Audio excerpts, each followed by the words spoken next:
ethics. First thing we're going to talk about is how much influence should Christians have in difficult moral situation. Well, if you're a Christian, we should have a lot of influence on difficult moral situation, because what happens is our biblical principles should override any difficult situation that we have. When it comes to difficult situation, what is instilled in us is our faith. Our faith should bring light to darkness situation. I will give a parable that my pastor uses that really helps me when it comes to different situations. You know, the Bible speaks of the wheat and the tares, and a lot of time there's other parables in the Bible that talk about sheep and goat. Well, there was a flight of stairs, and at the top of the stairs it was a sheep, and at the bottom of the stairs it was a goat. And there was no other way around. So the sheep looked at the goat, and the goat looked at the sheep. And the goat said to the sheep, "I headbutt you for it." And the sheep looked at the goat and said, "Well, I know I can't out headbutt you, so I just lay down and let you walk over me." Sometimes in difficult situation, as Christians, we have to lay down and let people walk over us. So just think about, even in different situations, when it comes to ethics and look at Christian values and Christian morals, we have to lay down and let people walk over us. The second thing we're dealing with is the Bible.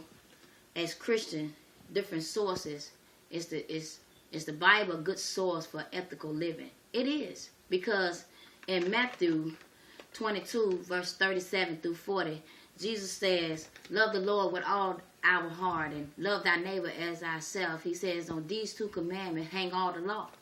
And if we use those two commandments, it covers the other 8.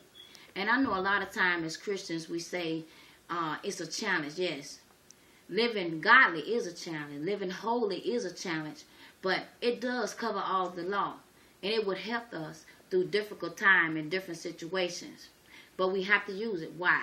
Because we say our faith is based on the Word of God. And if our faith is based on the Word of God, our faith is to be tested by the Word of God. So we must use it. And then the third thing is, you ask, is the Bible the only source for ethics? I say no. Why? Because in order for us to have a testimony, we had to have a test. And a lot of time our test is our past. And going through the things that we have been through in our past, it's not a biblical source. All of us weren't born righteous. The Bible said we're born into sin. So we had to do things that was not godly. It was unclean.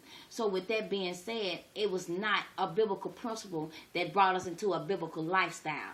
So it had to be our test. And then going through our test, we have to be able to help somebody with different values, with different mindset, come from different environment, different morals. A lot of times I say to people often, although folks may be saved, they still don't have what is called Christian values, Christian morals, because of the background, our childhood, and have a different effect on our adulthood. For instance, let's take a husband and a wife. In Corinthians, Paul wrote in chapter 7 that the stronger one, when it comes to marriage, would draw the other one. And you have to have Christian values, Christian morals, the Christian ethical living will be the one that pull the marriage together, because the weaker one don't understand that you have to lay down and let the other one walk over you. Sometimes you have to give more. Sometimes you have to take more. And it take morals. It take values. And a lot of times you don't learn certain things in the church. A lot of things you learn from experience, from past life, from different other kind of teaching. So I say this in closing.